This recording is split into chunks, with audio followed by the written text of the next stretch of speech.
Nó cái chè làm món nữa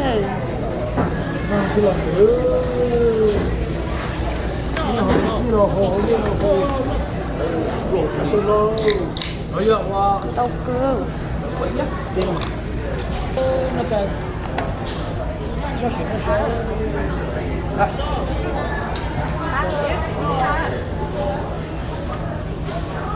mấy cho là cái ship cầu nó đúng rồi. cá phải chiên với chiều được không ạ? cái vỏ Được không ạ? sao mà tôi nói đối với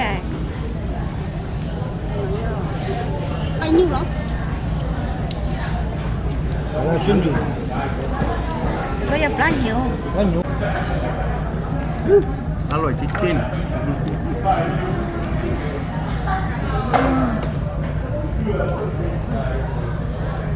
Nhưng là những sản ấy, bây giờ tôi nói can chụp lấy.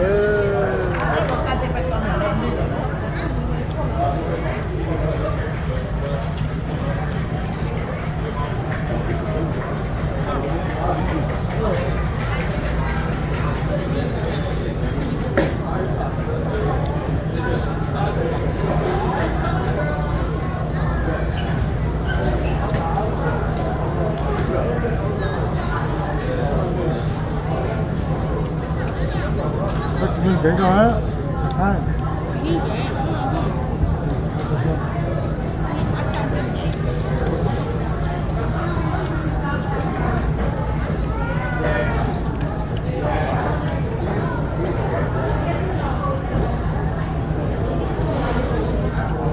Tôi cái gì thì nói cái gì tôi cái gì đó.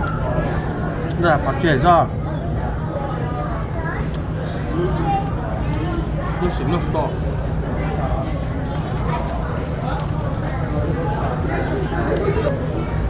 Con một cũng cả mua. Bé là hộp của yết.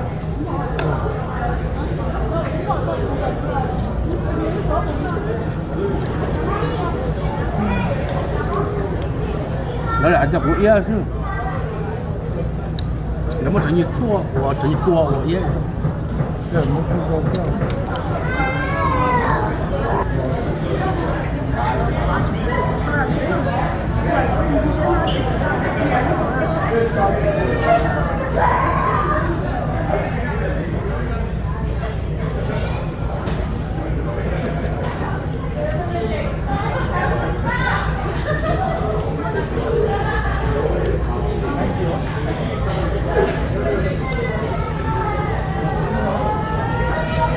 Đây, cái biểu tục cũng cầu cầu tràn cho ốc của thằng bên kia.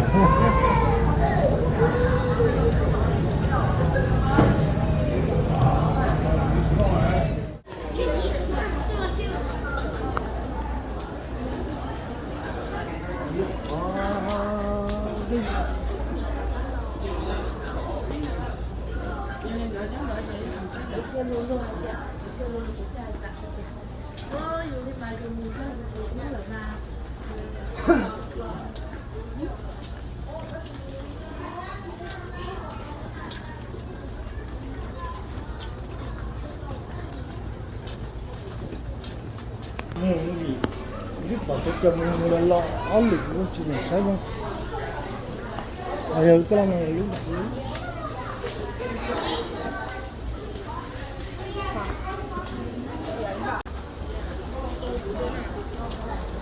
phải có tỏ no